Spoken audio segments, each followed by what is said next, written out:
महिलांना देखील स्वतःच्या पायावर उभा करणारा उपक्रम जर कोणी सुरू केला असेल तर तत्कालीन मुख्यमंत्री माननीय एकनाथ शिंदे साहेबांनी केला, हे देखील आपल्याला विसरता येणार नाही. माझी लाडकी बहीण योजना ही देशात सगळ्यात नाविन्यपूर्ण सुरू करण्यामध्ये माननीय एकनाथ शिंदे साहेबांनी पुढाकार घेतला होता. आणि त्याचा परिणाम काय झाला तर लोकसभेला जे काय चित्र निर्माण झालं होतं, काही लोकांना वाटत होतं की आम्ही आता घरी गेलो, तर आमच्या सगळ्या महिला भगिनींनी आम्हाला घरी नाही पुन्हा एकदा मंत्रालयामध्ये पाठवलं. ही किमया देखील माझ्या महिला भगिनींची आहे.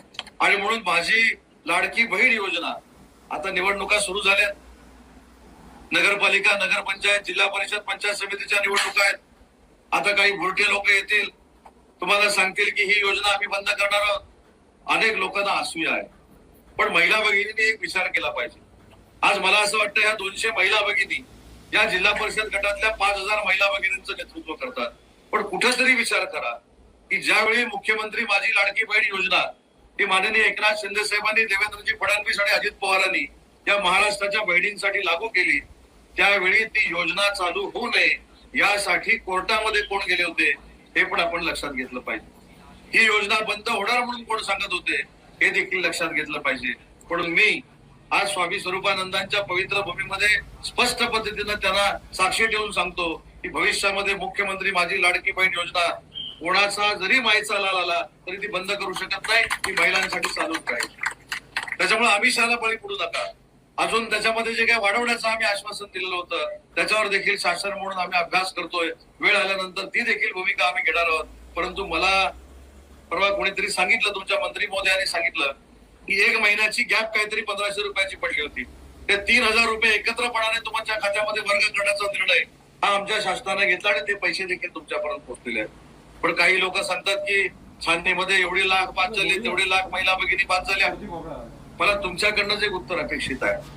ज्या महिला भगिनीकडे 4 चाकी गाडी आहे, जी महिला भगिनी वर्षाला 10 लाख रुपये कमवते, जी महिला भगिनी पगार म्हणून 1.5 लाख रुपये वर्षाला घेते, तिला ही 1500 रुपयाची योजना आवश्यक आहे. मग अनावधानानं त्यावेळी जे काय अर्ज भरले गेले होते त्याची फक्त छाननी होते. पण मला सांगताना आनंद वाटतो की या माझ्या रत्नागिरी जिल्ह्यामध्ये लाखो महिलांना माझी लाडकी बहीण योजनेबद्दल 1500 रुपयाची भाऊबीज आम्ही देतोय आणि ती दर महिन्याला देतोय. त्याचा आनंद माझ्यासारख्या कार्यकर्त्याला आहे. त्याच्यामुळे महिला भगिनींनी भविष्यामध्ये येणाऱ्या निवडणुकांमध्ये नक्की काय करायचं हे देखील ठरवलं पाहिजे.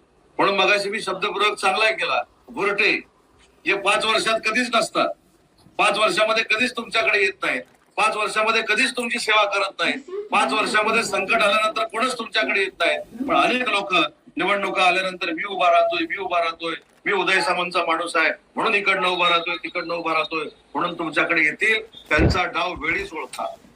आणि खऱ्या अर्थानं आम्हाला जर भाऊ मानत असाल तर जिल्हा परिषदेमध्ये, पंचायत समितीमध्ये आणि नगरपालिकेमध्ये माझी लाडकी बहीण योजना चालू ठेवणाऱ्यांना आपण मतदान करावं ही विनंती शासकीय कार्यक्रम जरी असला तरी ठामपणानं एक भाऊ म्हणून मी तुमच्याकडे करणार आहे.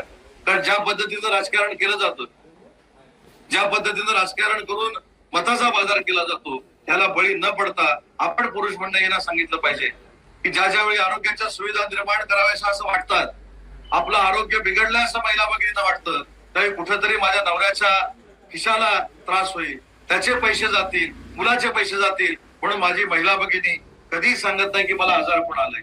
आणि म्हणून तिचा आजारपण दूर करण्यासाठी, तिला शहराकडे पाठवण्यासाठी आम्ही दुसरी एक योजना आणली, ती म्हणजे एसटी महामंडळाच्या एसटी मध्ये तुमचं तिकीट किती आहे?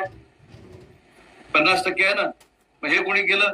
आता जे फिरतायत त्यांनी केलं. आता फिरतायत ते कुठं उभं राहणार हेच मला माहिती नाही. पण एवढं मात्र सांगतात की मी उदय सामंत साहेबाला निवडून द्या. तर जमलेल्या माझ्या सगळ्या महायुतीच्या पदाधिकाऱ्यांना देखील विनंती करायची आहे, जिल्हा परिषद येणं, जिल्हा परिषदेमध्ये आपण निवडून जाणं म्हणजे या जनतेची सेवा करणं आहे.